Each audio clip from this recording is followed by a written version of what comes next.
Hello and welcome guys, स्वागत है आपका एक बार फिर से मैथ्स रीकैप में। तो students 10th class ICSE mathematics के लिए मैंने ये सीरीज स्टार्ट करी है। तो अभी हम करने वाले हैं क्वाड्रेटिक की इक्वेशन। ये एक ही मेथड सीखने से आपका लगभग 10 मार्क्स का प्रॉब्लम्स सॉल्व हो जाएंगी। तो शुरू करते हैं। पहले हम सिक्योर करेंगे अपने 40 मार्क्स, उसके बाद हम जो है ज्यादा पढ़ेंगे। तो अगर आपने अभी तक स्टडी शुरू नहीं की है तो ये सीरीज आपके लिए ही है, आप यहाँ से पढ़ सकते हैं। तो सबसे पहले देखिए, क्वाड्रेटिक इक्वेशन होती क्या है। क्वाड्रेटिक इक्वेशन का मतलब है जिसकी हाईएस्ट डिग्री 2 होती है। हाईएस्ट डिग्री यानी हाईएस्ट पावर। जैसे ये x है, ये इक्वेशन ऐसी होती है ax square plus bx plus c is equal to 0 type की होती है। इट मीन ये जो एक्स स्क्वायर है, यहाँ वाई भी हो सकता है, जेड भी हो सकता है, कुछ भी हो सकता है। तो ये ऐसी इक्वेशन रहेगी। अगर उसकी हाईएस्ट पावर 2 है तो उसको हम क्वाड्रेटिक इक्वेशन कहेंगे। तो इसको कैसे सॉल्व करना है, तो आइए शुरू करते हैं इसको सॉल्व करना। तो सबसे पहले क्या है, ये जो मैंने अभी A x square plus B x plus C is equal to 0 लिखा था, आपको इसको इसके साथ कंपेयर करना है। अब इसको इसके साथ कंपेयर करोगे तो आपका ए जो बना है वो 7 बना है, बी बना है 2 और सी बना है -2। गाइस ये बात आपको अच्छे से ध्यान में रखना है कि अगर किसी डिजिट के साथ माइनस लगा है तो इसकी वैल्यू माइनस ही लिखनी है। तो आपने लिख लेना है simply a is equal to 7, b बना है आपका 2 और सी बना है आपका -2। तो इसको एक फॉर्मूला रहता है, उसमें पुट करना है। फॉर्मूला क्या है, तो ये x की क्वाड्रेटिक इक्वेशन में वैल्यूज निकालने का फॉर्मूला है। इसको रूट्स भी बोलते हैं, रूट्स निकालना। तो x is equal to -b plus minus root b square minus 4ac upon 2a। Students ये सारे के सारे के नीचे लिखना है 2a। कई स्टूडेंट सिर्फ इसके नीचे 2a लिख देते हैं तो फॉर्मूला गलत हो जाता है। तो आपको ये सारा लिखना है। तो अभी शुरू करते हैं। जैसे इस फॉर्मूले में हमने ये वैल्यूज पुट करनी है, एबीसी की वैल्यू।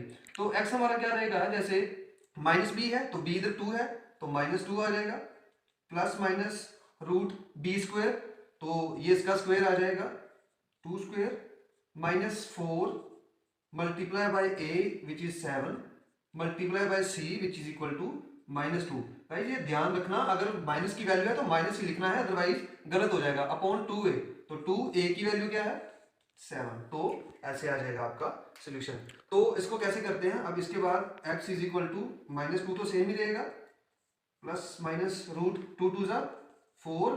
गाइस ये 2 स्क्वायर जो होता है इसका मतलब होता है 2 मल्टीप्लाई बाय 2 और वो बन जाता है 4। अगर वहीं 2 रेज़ पावर 3 होती तो 2 मल्टीप्लाई बाय 2 मल्टीप्लाई बाय 2 हो जाता, तो वो हो जाता आपका 8। तो ऐसे करके ये इक्वेशन सॉल्व होती है। अब 2 2 का 4 आ गया, माइनस 4 7 जा 28। अब ये माइनस को माइनस से मल्टीप्लाई कराएंगे तो ये प्लस का आएगा, ठीक है। तो ये आ जाएगा आपका प्लस का 56 तो अपॉन 14, ठीक है। तो उसके बाद x is equal to -2 plus minus root 60 upon 14। तो अब ये रूट 16 को कैसे सोल्व करते हैं, इसके लिए अलग ही मेथड रहता है। तो वो मेथड भी आपका मास्टर करना बड़ा जरूरी है। उस मेथड से ये जो मैं 3 सवाल आपको करवाऊंगा, ये तीनों के तीनों सवाल जो है वो, अगर ये मेथड आप जो अब मैं करवाने वाला हूं तो आप कोई भी प्रॉब्लम बड़ी से बड़ी सॉल्व कर पाओगे। मैं गाइस आपको रूट निकालने का एक और तरीका रहता है, पर वो मैं आपको कहूंगा कि अगर आप एक ऐसे स्टूडेंट है जिसने अभी तक तैयारी शुरू नहीं की है तो उस झमेले में मत पड़े, वो आपकी काफी प्रैक्टिस ले जाएगा। मैं आपको एक सिंपल सा मेथड बताने वाला हूं, बस वही फॉलो कर लीजिए। इसी मेथड से अगर आप अपना रूट निकाल लेंगे तो आपका आसान रह जाएगा। तो अब ये जो 60 है इसका हमने निकालना है स्क्वायर रूट। स्क्वायर रूट का मतलब होता है जैसे ये हमने 2 स्क्वायर लिखा था तो इसका 2 multiply by 2 is equal to 4 आ गया था। तो सिमिलरली किसको उसी चीज के साथ मल्टीप्लाई कराएं कि 60 है। तो ये निकालने के लिए हमने क्या करना है, पहले 60 इधर लिख लेना है। तो हमने इधर से इसको 2 2 करके जोड़े बनाने शुरू करने होते हैं। तो जोड़े बनाएंगे तो जैसे अगर इधर 5 6 7 कुछ भी बना रहता तो हमने ऐसे जोड़े बनाने थे। तो ये एक डिजिट जो अकेला रह जाता फिर उसको सोल्व करना था। तो अगर अब ये एक डिजिट को भी कैसे सोल्व करना है कि यहाँ एक चीज का स्क्वायर लिखना है। जैसे 6 है तो 1 1 जा 1, 2 2 जा 4, 3 3 जा 9, तो 9 बड़ा आ गया। जिसको मल्टीप्लाई करना है, स्क्वायर बनाना है, तो उसको उसी के साथ मल्टीप्लाई करना है। तो 2 2 जा 4 आ जाता, पर हम इसको तो सॉल्व नहीं कर रहे हैं, ये तो मैंने सिर्फ आपको समझाने के लिए यहाँ लिखा था। तो हमारी एक्चुअली ओनली 60। तो जब जोड़े बनाएंगे तो ये बन जाएगा यहाँ 60। तो इसका मतलब हमें 60 को एक साथ सॉल्व करना पड़ेगा। तो कैसे सॉल्व करेंगे, तो 5 5 जा 25, 6 6 जा 36, 7 7 जा 49, इसी प्रकार 9 9 जा 81, तो 8 8 जा 64। तो ये तो फिर 60 से बड़ा हो गया। हमने 60 से बड़ी वैल्यू नहीं लेनी है, 60 से छोटी वैल्यू लेनी है। तो 7 7 जा 49। तो अब इसको करना है हमने माइनस, वही काम जो आप डिवाइड करने टाइम करते हो।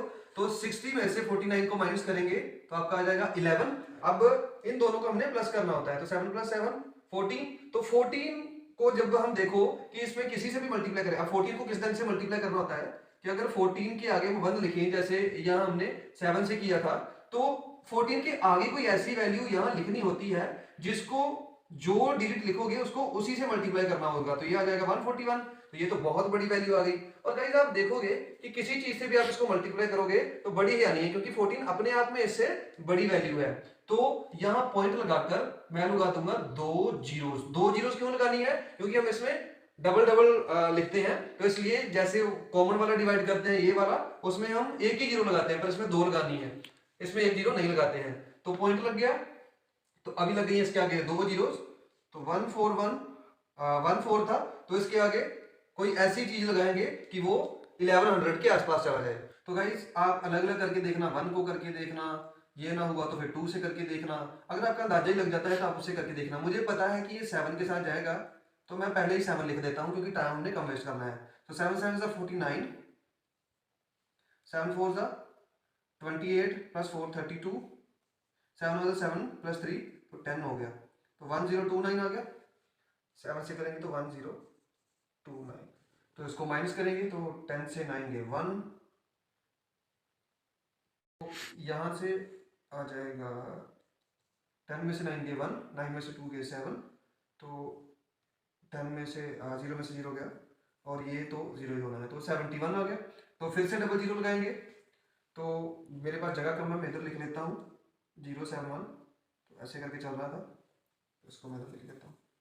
तो अब 7.7 आ गया, तो 7 बना, तो फिर से एक ही पॉइंट है तो फिर से 0 लगा सकते हैं।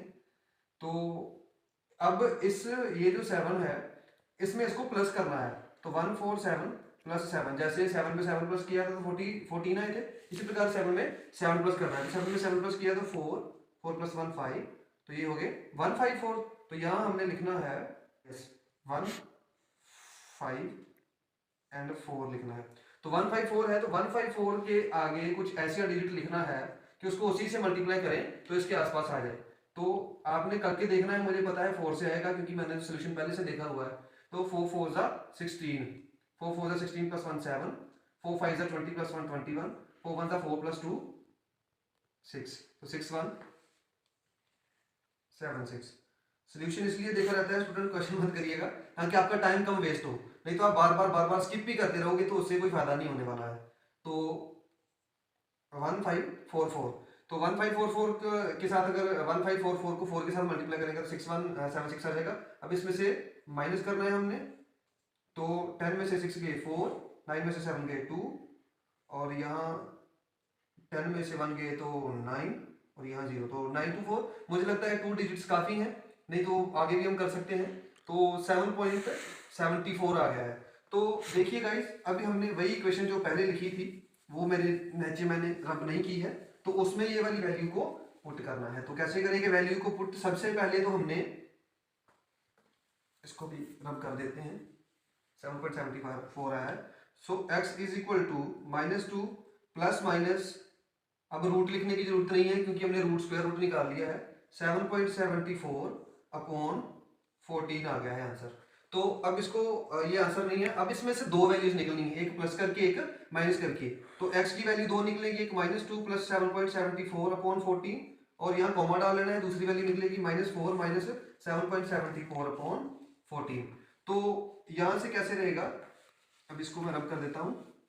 तो यहाँ से देखिए -2 और 7 ये आपका हो जाएगा +5। तो प्लस माइनस जिसको दिक्कत रहती है गाइस, अगर प्लस माइनस करते हैं तो जो वैल्यू बड़ी होती है वो वाला साइन आता है। तो 7 में से 2 गए तो 5.74 सॉरी अपॉन 14, कॉमा ये -9 माइनस प्लस साइन जो बड़ी वाली वैल्यू होती है -9.74 अपॉन 14। तो इसको भी आपने सोल्व करना है गाइस। इसको सोल्व कैसे करेंगे? मुझे पता है आप बोलोगे सर ये तो बड़ी कॉम्प्लेक्स कैलकुलेशन हो गई है। तो गाइस सिर्फ यही एक सम नहीं है ऐसे करने वाला, अगर आप ये मेथड को सीख जाओगे, क्योंकि कैलकुलेशन करनी इससे आसान है कि आप खुद अपनी वैल्यू बनाओ। तो आपकी बुक में क्वेश्चन पेपर में मैंने देखा ऐसे सम्स भी आ रहे थे जिनमें खुद आपको अपने लिए इक्वेशन बनानी पड़ती है। तो कम से कम इसमें इक्वेशन पहले से बनी हुई है, आप अपनी इक्वेशन बनाने में मिस्टेक कर सकते हो, पर अगर पहले से इक्वेशन बनी हुई है तो आप कैलकुलेशन आसानी से कर पाओगे। तो अभी ये 5.74 है गाइस, ये देखिए 5.74 का मतलब है 574 अपॉन 100। ये इधर से काउंट करना शुरू करते हैं 1 2, जितना काउंट करके छोड़कर डिजिट आता है, डिजिट छोड़कर पॉइंट आता है, उतनी जीरो नीचे आ जाती हैं। अगर यहाँ 57 होता, 5.7 होता तो ये बन जाता आपका 57 अपॉन 10, क्योंकि 1 डिजिट छोड़कर जीरो थी। तो इसलिए ये बन गया आपका 5.74 था, नीचे था 14, तो ये बन गया 574 मल्टीप्लाई बाय 14, क्योंकि 14 पहले से नीचे था। तो आपने क्या करना है, 574 को 1400 से डिवाइड कर देना है। सिमिलरली आपने इस -9.74 को भी डिवाइड कर देना है। तो उसके लिए भी मैं यहाँ लिख दे रहा हूँ, पहले इसी को कर लेते हैं डिवाइड। तो यहाँ देखिएगा इस पहले से ही डिजिट जो है वो 1400 से छोटा है, तो मैं क्या करूंगा, जीरो लगाऊंगा, पॉइंट लगाऊंगा और एक जीरो यहाँ लगा लूंगा। तो अब मैं 1400 को मल्टीप्लाई करता हूँ, तो किससे मल्टीप्लाई करूंगा कि इसके करीब चला जाए। तो मुझे पता है ये 4 के साथ करूंगा तो हो जाएगा 4 4 16, 4 1 4 + 1, तो ये सिंपल ही हो रहा है। तो 4 लग गया यहाँ, 5 6 0 एंड 0, तो ऊपर से 0 4 1, तो 1 4 आ गया। तो एक जीरो में और लगा लूंगा, तो ये 14 1 14, तो ये सीधा ही हो गया आपका। तो एक आंसर आपका आ गया 0.41। तो x की एक वैल्यू आ गई है 0.41। अब दूसरी वैल्यू निकालनी है x की। तो सिमिलरली वो भी ऐसे ही हमारे पास डिजिट्स हैं -9.74 अपॉन 14, तो ये हो जाएगा सिमिलरली उसी तरीके से 2 जीरोस नीचे आ जाएंगी, 974 अपॉन 1400। तो इसको सॉल्व करना शुरू करते हैं। तो 974 को जब 1400 के साथ डिवाइड करेंगे तो सिमिलरली यहाँ पॉइंट लगेगा, जीरो लगेगी, और इसको करके देखते हैं 1400 को। गाइस पहले मैं कर रहा था डिवाइड सारा का सारा, तो उससे वीडियो बहुत लंबी जा रही थी। तो आप सब 10th के स्टूडेंट हैं, ऑब्वियसली आपको डिवाइड करनी तो आती है। तो मैं सीधी अभी कटिंग कर दे रहा हूँ, यहाँ मैंने बहुत लंबी वाली डिवाइड कर दी थी पहले। तो देखिए इसको इससे कट करेंगे तो 0.41 आएगा। एक आपको दिक्कत होनी है, इसको इससे कट करेंगे तो आएगा 0.695। अब गाइस देखिए राउंड ऑफ का कैसे करते हैं। यहाँ अगर 5 या 5 से बड़ा डिजिट रहता है, जैसे 695 था, है ना, 0.695, अगर यहाँ 5 या 5 से बड़ा डिजिट रहता है और हम चाहते हैं हमारा आंसर 2 ही में, तो हम इसको एक डिजिट बड़ा कर देते हैं। तो इसको एक डिजिट बड़ा कर देंगे तो ये बन जाएगा हमारा 9 + 1 10, 10 तो इधर जीरो रहेगी और एक कैरी चला जाएगा, तो ये 70 बन जाएंगी। आपका जो मुझे पता है, अगर किसी ने ये क्वेश्चन पहले से निकाला हुआ है तो वो कहेगा सर आंसर तो 0.70 आ रहा है, और जब हम निकालते हैं तो 0.695 आता है। गाइस आप कुछ भी लिख दो, अगर आप 0.695 लिखोगे तो अच्छी बात है, नहीं लिखोगे राउंड ऑफ करके लिखना है तो 0.70 भी लिख सकते हैं। तो x की दो वैल्यूज हमारे पास आ गई हैं गाइस। सबसे पहली आई है 0.41 और उसके बाद आई है 0.70। तो ये होते हैं x के रूट। तो x = 0.41 कोमा माइनस का था ये -0.70। तो ये गाइस ऐसे करके आप सॉल्यूशन निकाल सकते हैं। तो अगर आप ये वाला सम निकालना सीख गए क्वाड्रेटिक इक्वेशन वाला, तो इसे ये तो 3 मार्क्स का क्वेश्चन है, ये तो आपका पक्का ही है, क्योंकि आगे वाली वीडियो में नेक्स्ट में सिखाऊंगा कि कैसे करके और भी कैलकुलेशन इसकी हेल्प से सॉल्व करनी है। तो ये 3 मार्क्स आपके पक्के हो जाएंगे अगर आप ये मेथड सीख जाते हैं। 2-3 बार प्रैक्टिस करेंगे। मेरे एक स्टूडेंट ने अभी शुरू किया था और उसने सीख भी लिया है ये मेथड एक ही दिन में। और गाइस कतरा करके हम बढ़ते हैं, अभी आपके पास टाइम है थोड़ा सा, तो आप इस मेथड को सीख लीजिए। तो बने रहिए मेरे साथ, लाइक करिए, शेयर करिए, कमेंट करिए, सब्सक्राइब करिए, और अपने दोस्तों को जरूर ये बताएं कि एक ऐसा भी चैनल आ गया है जो लास्ट दिनों में प्रिपरेशन में बड़ी मदद करता है। तो अगर आप लास्ट टाइम में भी कर रहे हैं, 2-3 बार ऐसे सम निकाल लेंगे तो आपका हो जाएगा। तो प्लीज वीडियो को शेयर जरूर करें ताकि मेरा चैनल भी ग्रो हो और मैं और ज्यादा उत्साह से आऊं और आपके लिए वीडियोस बनाऊं। Thank you so much.